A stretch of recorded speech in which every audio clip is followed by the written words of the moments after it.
Voy a platicarles someramente algunas cuestiones relativas a un médico griego al que yo considero filósofo en toda la extensión de la palabra, bueno, pues no nada más yo, llamado Hipócrates de Cos.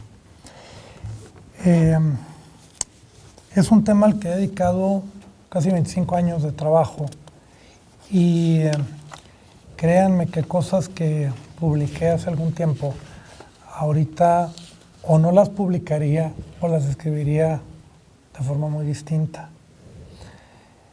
Entonces, bueno, pues voy a leerles un pequeño texto que preparé para esta ocasión, que titulé La medicina hipocrática, tópico de reflexión cultural y filosófica. Empiezo con un epígrafe tomado de los aforismos hipocráticos. Dice: cada enfermedad está naturalmente bien o mal dispuesta con otra, y asimismo las épocas de la vida respecto a estaciones del año, países y dietas. Esto lo tomé de la sección 3, parágrafo 3 de los aforismos hipocráticos. Hay de historias a historias. La filosofía, como la conocemos y entendemos en la mayoría de los espacios académicos y profesionales actuales, se integra a partir de un guión más o menos consensado de personajes, escuelas y obras.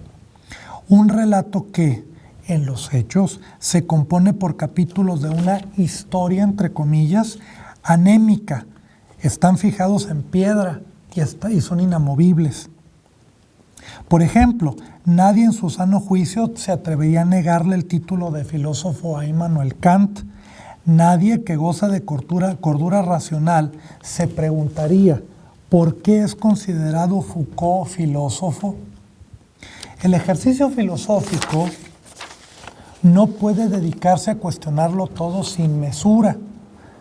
Empero, tampoco puede otorgar impunidad crítica a quienes han sido consagrados por diversas tradiciones. Es decir, si Habermas, si Heidegger, si Fichte, si quien se les ocurra dice tal o cual cosa, no tiene ningún fuero.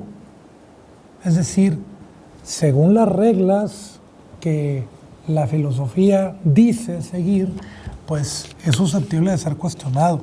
Y es más, a mí me parece que los grandes personajes tienen la obligación de dar más explicaciones que los simples mortales como nosotros. Entonces, en este sentido me parece que la filosofía o la historia de la filosofía se construye de una manera engañosa. En base a lo anterior, es conveniente poner sobre la mesa la posibilidad de estudiar otras maneras de hacer filosofía que bien podrían salir de lo convencional, esquemas que nos hacen repensar la noción de nuestra propia disciplina, así como los alcances que ésta consigue. Para abrir boca, mencionaré dos ejemplos puntuales, ambos pertenecientes al ámbito central europeo del siglo XVI. El primero de ellos es Martin Luther, hablando de evangélicos, cuyos trabajos filológicos, históricos y teológicos marcaron rumbo, no solo dentro de los estudios bíblicos, sino también en la exégesis de lenguas antiguas, en la antropología de pueblos vivos y en nuestra amada hermenéutica. En segundo lugar, Theophrastus Bombast von Hohenheim, mejor conocido como Paracelso, fue uno de los pioneros de la psiquiatría científica, desarrollando investigaciones fisiológicas y alquímicas que redundaron en una semiología de las enfermedades mentales, abriendo, al lado de personajes como Peter van Foreest, la posibilidad de una nueva epistemología, una novedosa maquinaria diseñada para adentrarse en las tinieblas que rigen los padecimientos del alma. Ambos pensadores difícilmente serían considerados dentro de la pléyade de los filósofos. Sin embargo, sus estudios aportan reflexiones muy profundas que invitan a revisar la idea de filosofía, abriendo la puerta a métodos tomados de otros campos disciplinares, ampliando así el limitado espectro de la filosofía de nuestro tiempo, tan preocupada por parecer atractiva para los no iniciados como por estacionarse en el cómodo paraje de la fenomenología. La filosofía está urgida desde hace siglos de una historiografía que la cuestione y la respalde. De continuar transitando por la misma vereda que hasta hoy, seguiremos manteniendo una historia raquítica de la filosofía que nada tiene de histórica y menos tiene de filosófica. Señalamiento tal ya ha sido apuntado desde tiempo atrás. Tan solo en los últimos 30 años nos encontramos ejemplos que son de citarse, como la contrahistoria de la filosofía de Michel Onfray, desarrollada en 2016, el afrocentrismo de Molefi Asante, desarrollado entre 1988 en un librito que se llama Afrocentrisme, y una obrita publicada en el 2000 que se llama The Egyptian Philosophers, Ancient African Voices from Imhotep to Akhenaten. Este señor dice que la filosofía empieza en Egipto. ¿Qué Grecia ni qué Grecia? Las rigurosas y despiadadas críticas de Aristóteles plagiario que hilvana Peter Kingsley desde 1995 en un libro que se llama Ancient Philosophy, Mystery and Magic. Abiertamente dice: Aristóteles es un pirata. O los estudios filológico, historiográfico, arqueológicos llevados a cabo por el filólogo suizo Walter Burkert en 2003, en una obrita que se llama Die Griechischen und der Orient von Homer bis zu den Magien. Los griegos y el Oriente, de Homero a los magos persas. En este contexto, y Burkert hace una comparación muy interesante entre textos griegos y textos sumerios y textos babilónicos. Y dice, aquí hay fórmulas en los textos griegos que vienen de acá. Y el fulano pues conoce el sumerio y conoce el acadio y encuentra fórmulas exactamente iguales. Fórmulas que tomó Hesíodo, que tomó Homero, fórmulas que vienen en textos hipocráticos, fórmulas que vienen en la tragedia, en la comedia, en Platón, etc. En este contexto, los invito a hacer una revisión somera de un conjunto de tratados médicos antiguos adjudicados al tan célebre como legendario Hipócrates de Cos. Bajo este nombre se albergan formas distintas de hacer y entender la medicina, posturas semiológicas, fisiológicas, terapéuticas, anatómicas y metodológicas que en no pocas ocasiones son más que discrepantes, pudiendo llegar hasta excluyentes entre sí. El hipocratismo, entre comillas, es un espacio donde además de la medicina técnica inciden otras tradiciones como la retórica y la sofística, piezas compuestas para hablar y reflexionar acerca del oficio. Es un expediente cultural donde se registran una enorme diversidad de aspectos que rodeaban a la medicina, ya como ejercicio, ya como objeto de enseñanza, ya como medio de convivencia, ya como forma de vida. En las decenas de tratados que integran la colección de textos hipocráticos se expone, se polemiza, se ironiza, se elevan loas. Pocas actividades de la antigua Grecia poseen un archivo documental de esta clase. Entonces viene la pregunta, ¿por qué pasa inadvertida para la historia convencional de la filosofía tal medicina, por lo menos como fuente de información y contraste del pensamiento antiguo, por no decir en su condición de vía de reflexión para examinar la naturaleza, al lenguaje y al hombre? Un tímido encuadre historiográfico de los textos hipocráticos. Cuando citamos con descuido y desparpajo las obras de los consabidos Platón y Aristóteles, damos por hecho que estamos ante un volumen uniforme de escritos, que la temporalidad en que fueron producidos fue la misma y, por mencionar solo un detalle más, omitimos las cientos de manos que participaron en su transmisión. Con el hipocratismo este problema se potencia a niveles estratosféricos. Primero que todo, es menester comprender que el nombre Hipócrates está más cercano a representar una colectividad difusa que a un individuo. Mecánicamente se le ubica en la Grecia marítima oriental, específicamente en la isla de Kos, a inicios del siglo IV a.C. Kos es una islita que es vecina de Chipre. Estamos hablando de Asia más que de Europa. Es incluido dentro de la pléyade de los célebres sabios de la Edad Clásica, o sea, Platón, Aristóteles, Sócrates, etc., Heródoto. Pero la crítica filológica ha descubierto que se han sumado piezas a la colección hipocrática redactadas en los últimos siglos de la antigüedad tardía, sin mencionar manuscritos espurios datados de la época bizantina o la Edad Media. Podría decirse que el común denominador de los textos es la figura Hipócrates. En algunos hay una adjudicación directa al personaje. En otros la vinculación es un tanto caprichosa y está en función de lo que entendía el copista, editor o filólogo en turno sobre el reputado facultativo. De ahí que la demarcación de lo hipocrático se haya modificado al correr de los siglos. Nuestro hipocratismo contemporáneo, y diría yo latinoamericano, es un reflejo de la mentalidad vigente en el presente, más que una investigación nítida de un pretérito tan distante.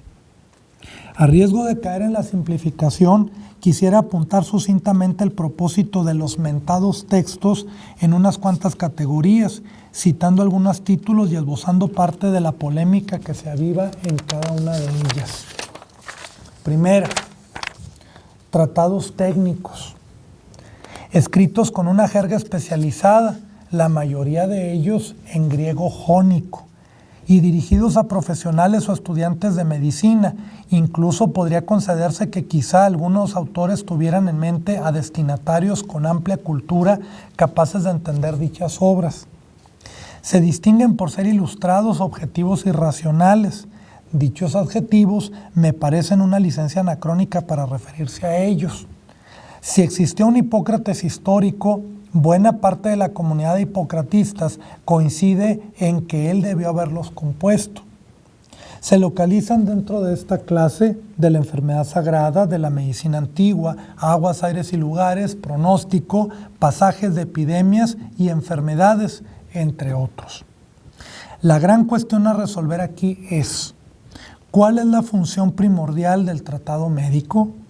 El registro de un saber es el registro de un saber para un grupo selecto de profesionales. Tiene como función la divulgación o la enseñanza en sí.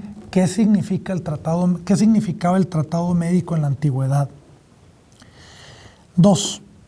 Composiciones retóricas en las que se habla de la naturaleza de la medicina con miras a mostrar las facultades argumentativas y estéticas de sus autores. Los médicos no solo debían tener la capacidad para dignificar el arte a través de sus talentos como sanadores, también estaban obligados a defenderla por medio de la palabra, enfrentando sin temor a cualquier detractor. En este renglón puede ubicarse del arte médico, ley y sobre el médico. Es en la medicina donde comienza a plantearse la relación lógica-retórica. Esta última no era despreciada sin más por los griegos, incluso por los filósofos. Nosotros tenemos la idea que retórica y filosofía o retórica y lógica se repelen. No es cierto. Si ustedes han leído la retórica de Aristóteles, si ustedes han leído los textos de retórica de Cicerón, si ustedes han leído algunos pasajes de la República de Platón donde se habla de la retórica, este tema es más complejo de lo que parece. O sea, el abordaje de la retórica entre la tradición filosófica griega no se reduce a decir la retórica es palabrería, sino que va mucho más allá. Es que en Aristóteles está contenida en la lógica, ¿no? Exacto, exacto. Ese detalle precisamente, y qué bueno que usted lo tenga claro, ese detalle a Aristóteles le viene de una tradición. Es decir, el tratamiento que Aristóteles le da a la retórica viene de la medicina. Explico por qué. Desde Empédocles, que es definido por Aristóteles como el fundador de la retórica, nada más, desde Empédocles, pasando por Aristóteles y Teofrasto, Sexto Empírico, hasta llegar a Galeno, los estudios del logos nunca logran separarse de la práctica médica. O sea, el médico, además de estudiar la naturaleza, además de estudiar la etiología de las enfermedades, además de estudiar diagnóstico y pronóstico, estudiaba el lenguaje. Sabía hablar, sabía explicar, sabía argumentar. Entonces, ¿con qué elementos contamos para opinar a la ligera sobre la retórica antigua? 3. Reflexiones de orden ético y moral alrededor de la medicina, esmerándose por establecer sin lugar a dudas cuál es considerada la mala y la buena práctica del arte. Aquí se ha afincado la singularidad de la medicina hipocrática, en tanto que práctica humanística y humanizada de la antigüedad toda. Los manuales de historia de la ciencia y de ética decretan que ninguna otra medicina arcaica se preocupaba por la integridad del paciente, menos aún por pedirle cuentas de su trabajo al médico. Este prejuicio no lo desmentiré en esta ocasión, sin embargo, es una de las muchas exageraciones en las que se incurre cuando se habla de los griegos.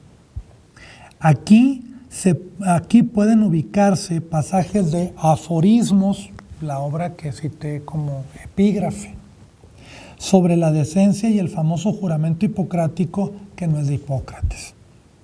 Cabe preguntarse si estamos ante un ejercicio literario tendente a presentar unas condiciones inexistentes dentro del gremio, si llegaron a fungir como directriz conductual o recopilan sencillamente ideas religiosas tomadas de comunidades poco científicas y racionales para nuestro gusto occidental. Esto que les acabo de decir da para una tesis doctoral, o sea, nomás lo esbozo así. Medicina y filosofía. La versión de Hipócrates y lo hipocrático que les propongo no pretende construir una lectura hermenéutica de las cosas, aunque es menester, y con mucha vergüenza lo acepto, aunque es menester apuntar que comenzó siéndolo hace más de 15 años. En Hipócrates y los egipcios, un librito que publiqué en 2009, se recoge la labor desarrollada desde 1999, o sea, el libro sale en el 2009, pero es una cosa que escribí antes. Y en esa obra se percibe un fuerte tufillo heideggeriano. Escogen el libro, bueno, si hoy tuviera que escribir ese libro, si hoy tuviera que escribir mi tesis doctoral, otra vez sería otra cosa muy diferente. Entiendo la medicina griega como un esquema de síntesis de la realidad, lo sagrado, la naturaleza, la enfermedad, el conocimiento y el ser humano. He dejado mi adscripción a la moda, todo es interpretación, para plantear el tema pensando en encontrar el sentido de la filosofía en un ámbito más pleno y vasto. Es decir, lo que estoy proponiendo es una filosofía de la filosofía. Parto de la convicción que la lectura de textos antiguos es anacrónica y libresca, dado que nuestro conocimiento del ejercicio médico griego es más especulación que acercamiento al mundo vivo. La evidencia arqueológica no es suficiente para ayudarnos a completar el sentido de los tratados antiguos. Además, en filosofía poco se voltea la mirada hacia esa dirección. Hecha tal aclaración, podré referir algunos puntos de encuentro entre la medicina y la filosofía. El célebre texto de la medicina antigua es, como ya se dijo, una de las obras que se le adjudican al buen Hipócrates desde la época alejandrina. Un texto significativo por diversas razones. Primero, porque allí es donde se plantea por primera vez la pregunta, ¿qué es la medicina? Ti, esti, ge, iatrique. El autor responde afirmando que la medicina es un arte capaz de encontrar la causa verdadera de las enfermedades, la causa, la aitía. Ahí ven la palabra etiología.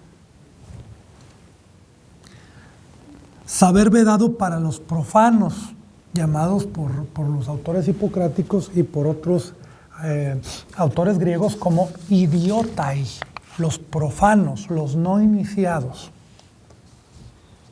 Quienes no son capaces de distinguir entre los síntomas y la raíz de los padecimientos. Me duele la cabeza y tengo una aspirina. Se acabó el dolor de cabeza. ¿Sí? La medicina constituye la única investigación válida de la naturaleza, cito el texto, nomizzo de physios gnonai titsofes udamocen alocen einai hex y atriques. Esto lo tomé de la medicina antigua, parágrafo H51. La especulación gegraphasin, el escribir gegraphasin sobre la naturaleza, es una de las formas más comunes de equivocarse para abordar el tema. Es por ello que en el mismo parágrafo se censura a Empédocles, quien dedica sus esfuerzos, según el autor hipocrático, a construir discursos en lugar de hacer una observación empírica de los fenómenos. Es célebre el tratado referido porque algunos estudiosos han encontrado aquí el pronunciamiento de autonomía de la medicina, capaz de cortar el cordón umbilical que la unía con la filosofía. No obstante, criticar a un individuo no implica extenderse a toda la disciplina. Dicho sea de paso, Empédocles era médico también. Propongo la siguiente hipótesis. ¿Sería factible que estemos frente a una polémica entre practicantes más que la reprobación de un médico hacia un profano? Es importante no perder de vista que en Grecia era frecuente que los médicos también fueran filósofos y que no solo se dedicaran a la auscultación de pacientes y la observación del clima. Como se dijo antes, también se dedicaban a la retórica. La medicina hipocrática, en tanto que saber técnico, es uno de los sistemas mejor perfilados de la Hélade. La práctica lo obligó a conservar y producir pensamiento conectado con la obtención de resultados tangibles. El paciente era el mejor árbitro para juzgar la efectividad del conocimiento médico. O sea, se puede especular qué es la belleza, qué es la justicia, qué es el bien, pero cuáles son los tratamientos efectivos para la medicina, eso nos va a decir qué tan efectivo es un paciente. Ahí sí podemos especular mil cosas, pero el paciente tiene la última palabra. El paciente podría ignorar las complejas relaciones etiológicas que llevan al facultativo a tomar decisiones, pero en lo más obtuso de su ignorancia sabía qué significaba recobrar la salud. Me siento mal, oiga, pero se debería de curar, pues me siento mal, ¿sí? Oiga, pero es que el manual dice, pues usted y el manual se van mucho al demonio, ¿sí? Factiblemente, desde aquellos siglos ya se preguntaba sobre la existencia de una filosofía práctica, tópico que parece ser inventado cada día si hacemos caso a ciertas publicaciones en redes sociales. A mí me da mucha ternura que siempre se publica, ya encontramos la dimensión práctica de la filosofía, así como si fuera algo nuevo, ¿no? Ya sacamos el conejo del sombrero. Y este problema tiene, siglos, miles de años. En algunos textos hipocráticos pueden percibirse aspectos de la maquinaria epistémica de la que se valían los médicos para tratar a sus pacientes. Reitero, la letra no necesariamente guiaba la práctica cotidiana del facultativo. Además, lo referido en tratados específicos no es suficiente para considerar que toda la medicina griega funcionaba de la misma manera. Es como si nosotros quisiéramos reconstruir la práctica médica actual dentro de 2000 años a partir de 50 libros de texto de medicina. Es un despropósito. Sin embargo, llama la atención que muy pocos filósofos de la ciencia se esfuerzan por estudiar momentos muy concretos de la medicina antigua. Mencionaré algunos de ellos con la intención de sugerir otros enfoques para abordar el pensamiento griego. Y reitero, la filosofía de la ciencia pasa del lado de esto. Estudia la física, por ejemplo, estudia Euclides, pero llama muchísimo la atención que no se metan en biología, que no se metan en medicina veterinaria, que no se metan en medicina humana, que no se metan en botánica, que no se metan en mineralogía. ¿Sí? ¿Por qué? ¿Quién sabe? En alquimia, los filósofos de la ciencia como que, bueno, no les interesa, o al menos a la mayoría no les interesa.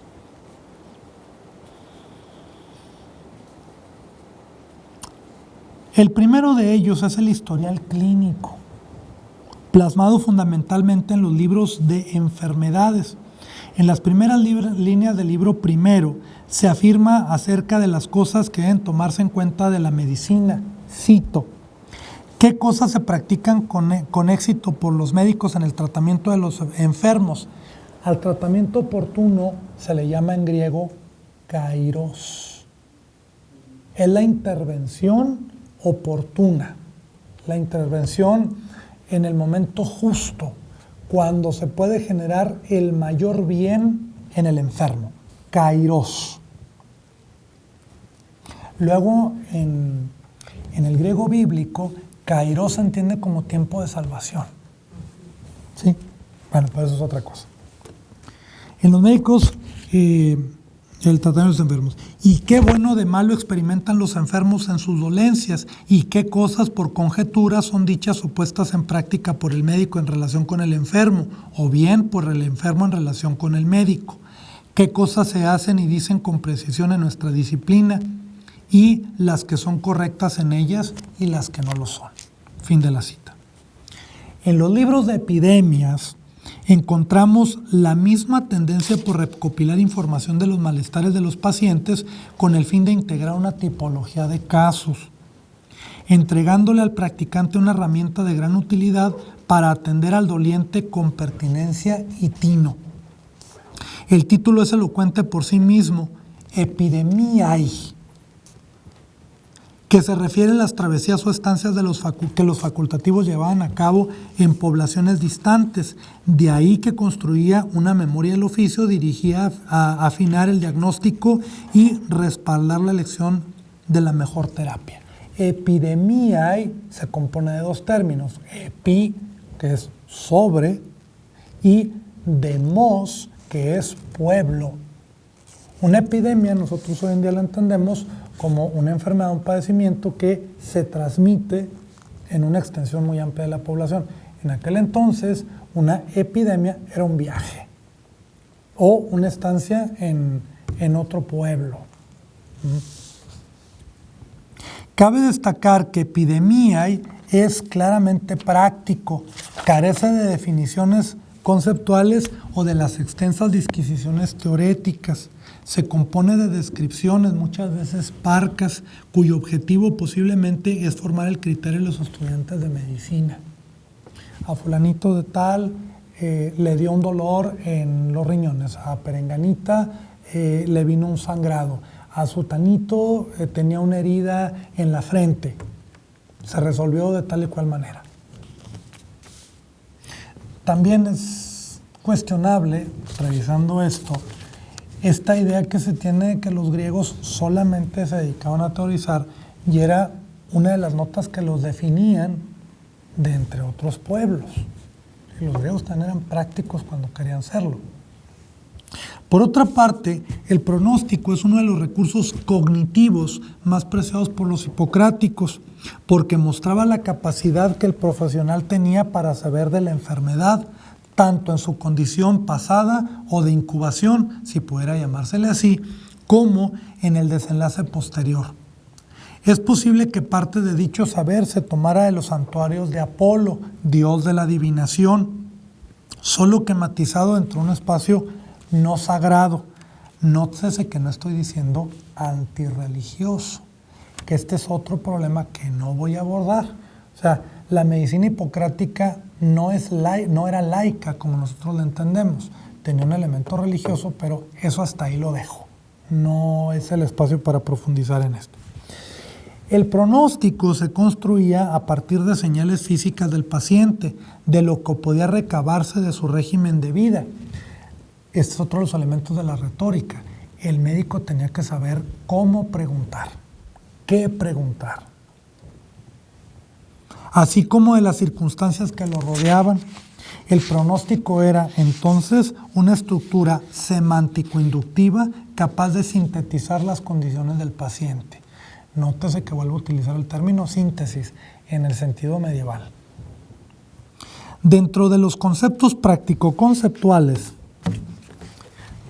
que acuñó la medicina hipocrática está la idea de physis, desarrollada en dos dimensiones, una cósmica y otra individual. La segunda diseñada específicamente para integrar la terapia adecuada de cada paciente, atendiendo las condiciones particularísimas que lo definen. De aquí se desprende uno de los prolegómenos de la medicina hipocrática, a saber, no existen enfermedades sino enfermos. No es el espacio para profundizar sobre este particular. Reitero que una aproximación libresca a las cosas no nos llevaría muy lejos.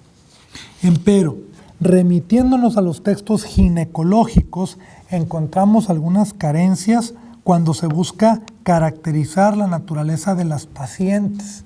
O sea, no les quiero presentar la medicina hipocrática como algo maravilloso, fantástico. Bueno, pues esto me ha dado a comer más de 20 años, pero aquí hay lagunas, aquí hay huecos importantes. En el tratado sobre las enfermedades de las vírgenes se afirma, cito, fíjense qué poca abuela, la naturaleza femenina es más débil de ánimo y apocada. Fin de la cita. Ante tal pronunciamiento, la mujer es atendida como una paciente defectuosa. O sea, la ginecología hipocrática, si cabe esta expresión, no es una medicina diseñada por las mujeres, es una medicina construida por defecto. Al menos eso nos dicen los textos. A lo mejor los ginecólogos, los médicos hipocráticos, cuando tratan a las mujeres, eran excelentes y maravillosos. Pero lo que nos ha llegado por textos nos hace pensar lo contrario. Aunque en Sobre la naturaleza de la mujer, otro tratado, se contempla la diversidad en la fisis femenina, mencionando raza, constitución moral, condición física y edad, no deja de caerse en una postura más bien reduccionista. La antropología hipocrática tiene carencias serias, esta es una de las más evidentes. Al hacer un estudio comparativo entre las ginecologías de algunos pueblos de la antigüedad, encontramos que el cuidado de la mujer brindado por los griegos era deficiente en comparación con el de los egipcios, los persas y los antiguos habitantes de Anatolia. Bueno, para no comerme más tiempo, hasta aquí la dejo.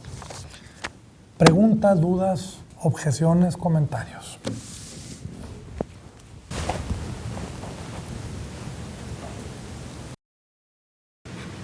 Bueno, si es que no sé cómo plantearlo. Empezaste a decir, ¿no?, la necesidad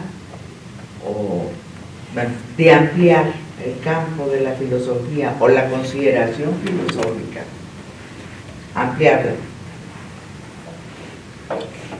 Ok, para tener, pues no sé, más objetos de estudio, otras consideraciones, en fin, me parece muy bien.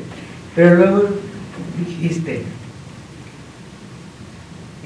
es necesario, está urgido de una historiografía que la respalde. Específicamente, ¿cómo explicarías eso? Bueno,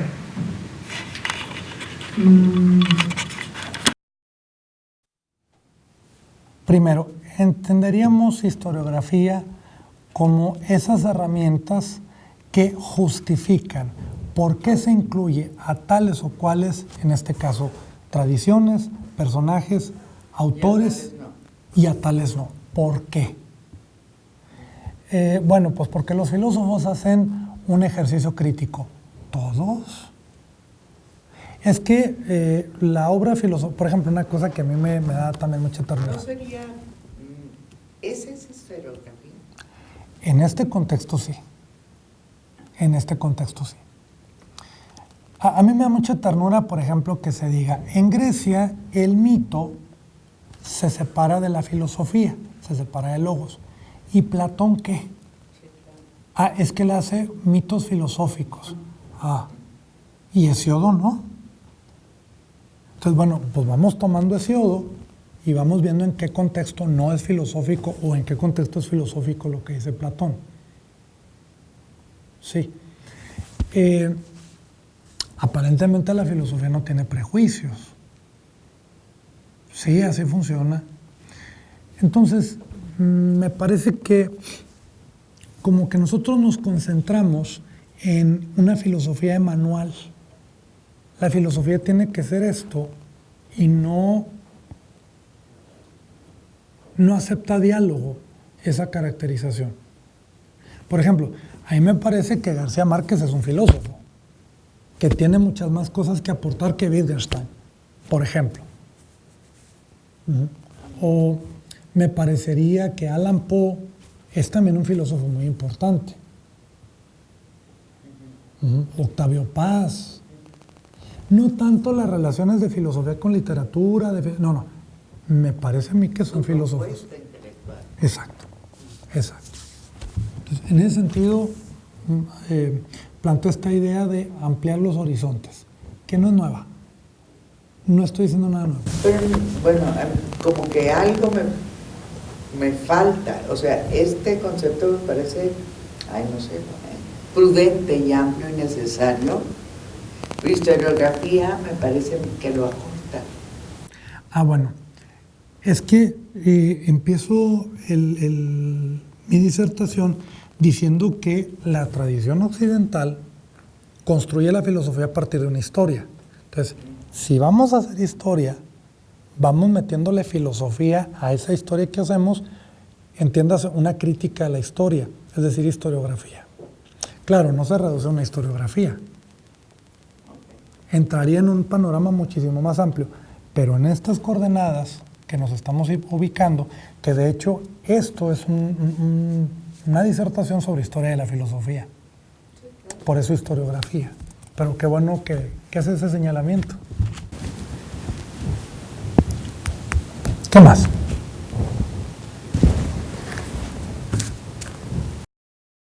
Muy complicado, ¿no?, de entender, pero por ejemplo cuando se habla de estos plagios, ¿no?, estas cosas que se encuentran en unos escritos y están en otras, tanto griegos como sumerios como persas, ¿no? Pero, por ejemplo, no sé si entendí bien lo pasante de la afirmación que hace que, pues, los griegos, aparece esto, ¿no? Pero, o sea, también aparecen los persas o aparecen en esto. O sea, los griegos toman de ellos esto, pero no pudo haber sido al revés. O sea, yo sé que sí se dan otras dimensiones, pero no, en esos casos específicos no pudo ser al revés. Se toma, en casos específicos, se toma un texto que se llama Enuma Elish, más o menos data del 2000 antes de Cristo, y se le compara con un texto de Hesiodo que lo más antiguo puede ser el 800 antes de Cristo. No puede ser.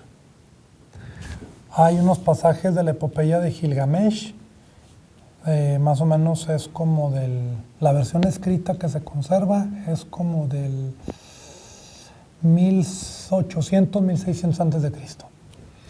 Algunas fórmulas rituales de la epopeya de Gilgamesh aparecen en Esquilo, siglo VI antes de Cristo, en ese contexto. Y me parece a mí que no es un plagio como lo entenderíamos nosotros. El problema no está en sumerios o en babilonios o en persas y griegos, el problema es nosotros. Cuando nosotros empezamos a decir los griegos son originales, los griegos son la cuna de la civilización, los griegos son el origen del pensamiento, ahí es donde está el problema. Y también usted no le adjudicaría, que es lo que estamos viendo, por ejemplo, en el caso donde se juntan estos eruditos y traducen la Biblia, ¿no? La juntan y la hacen y la traducen. Entonces, hay muchas cosas que se pierden en el sentido estricto de la traducción, ¿no? De la transliteración. O sea, sabemos que en ese inter pues, se pierden muchas cosas de ellos. ¿No se adjudicaría también eso a las traducciones más recientes, o sea, de esos textos que tenemos nosotros de lo más antiguo que hemos encontrado al respecto? Claro. Mucho de esto viene del árabe y luego del árabe se traduce a griego bizantino o se traduce a latín o se traduce a otra lengua. No, claro que se pierden muchas cosas. Otra cosa que le quería preguntar, yo sé que también es un mundo, pero pero sabemos que los árabes tenían una tradición médica muy fuerte, ¿no? Y creo que usted la debe de conocer o conocer bien. Los egipcios no sé si tenían una tradición médica, más de los que yo recuerdo, ¿no?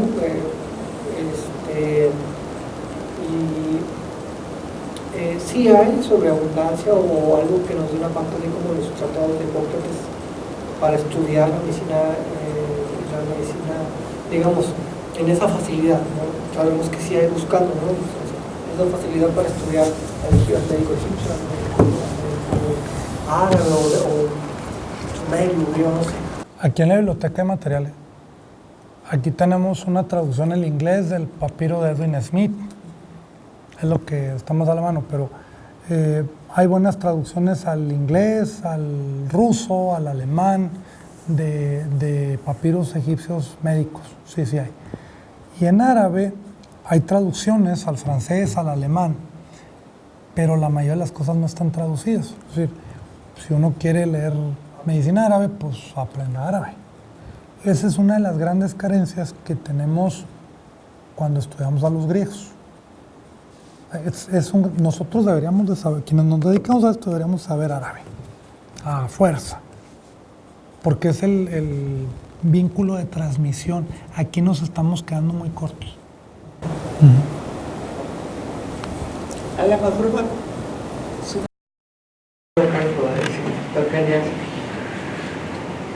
es que pensé en los años entre un escrito y otro, en los lugares geográficos tan separados, tan lejanos, sobre todo en el tiempo, pero también en el espacio, no tan. Y voy a decir, con ideas muy parecidas o las mismas ideas. Yo digo que no hay contradicción, no tiene uno que depender del otro. Pudieron haberse desarrollado en sus tiempos y en sus condiciones únicas esos pensamientos. Un poco como esta idea de que el hombre, pues ahí sí, una pareja, Adán y Eva, no, el hombre apareció sobre la tierra, hombre y mujer a la mejor, en varios lugares, ¿no? Al mismo tiempo, en la misma temporada, época de tiempo, pero se me ocurría ahorita eso con las ideas, también puede ser. Sí. Claro que habría que estudiar, analizar, investigar todo, ¿no? Para ver qué tan cierto es lo que estoy diciendo, ¿no? Pero se puede dar, Sí. no necesariamente tiene que ser plagio. Y se da, sí, claro. Bueno, perdón, nomás como observación, pues mi formación primero, ustedes saben, soy formado aquí como historiador, ¿no? Y no sé, a mí ya se aclaró con lo que dice el piloto sobre la historiografía, pero a mí se me hacía baja para definir el aborto como aborto, porque para mí, en mi punto de vista, se me hacía que decía, es poca la historiografía que se ha hecho de estos personajes, ¿no? O sea, y yo pensaba, y todo lo que se ha escrito sobre los temas, o sea, en cierta medida como que me pareció baja. Yo sé que también los limitantes del escrito mismo, pero no sé, sería abordar más sobre especificar más a qué se refiere cuando se dice historiografía sobre esto y esto y esto y esto. Se me hace vago, ¿no? Pero también por las limitantes del propio escrito. Sí, como usted en apunta, yo no me refiero a lo que está escrito. Ejercicio crítico de por qué se considera como historia. Sí, pero esa especificación viene muy al caso y bueno, el espacio de tiempo no nos da para esto, pero sí, tiene usted toda la razón. ¿Qué más? La cuestión del problema es más bien moderno, ¿no? O sea, considerar, pensar que un médico o alguien que está en el área médica es menor o es mayor en nivel de conocimiento que un filósofo. Es un problema no tanto de la antigüedad, ¿no? No. Porque la antigüedad, o sea, era el conocimiento en sí o la sabiduría en sí. Pero ahora con esta cuestión de las especificidades, de los campos, etcétera, etcétera, pues ya se vuelve problemática, ¿no? Ahí la cuestión. ¿No será también que que por ejemplo, en la Grecia antigua, a lo mejor un político o a lo mejor, no sé, un escultor, si hubiera ahondado en